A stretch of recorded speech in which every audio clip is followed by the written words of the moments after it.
Pasalubong ko sa inyong tatlo. Hala, di ba yan yung trending na Oreo cheesecake milk tea sa TikTok? Ay, oo, yung sa Chaboba. So haba nga ng pinila ko doon, napakainit. Basta mabili ko lang talaga to. Ba't isa lang yan, ma? Tatlo kami dito, oh. Hindi kayo anak mayaman ha, paghahatian nyo to. O yan, hatian na naman.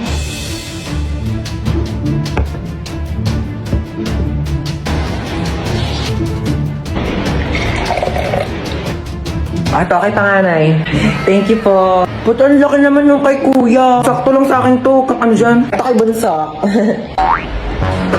Ma, bakit ang laki nung kay bunso? Ang daya naman nung kay Bunso, ma. Lahat nakatanaw sa kanya, eh. Ano ba kayo? Pagbigyan nyo na si bunso, minsan lang yan naging bata. Ma, yung sa akin pa. Ay, sa'yo pala, princess. O, ito.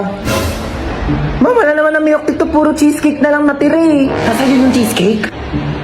Gusto niyo cheesecake? Bigay mo sa akin yung cheesecake!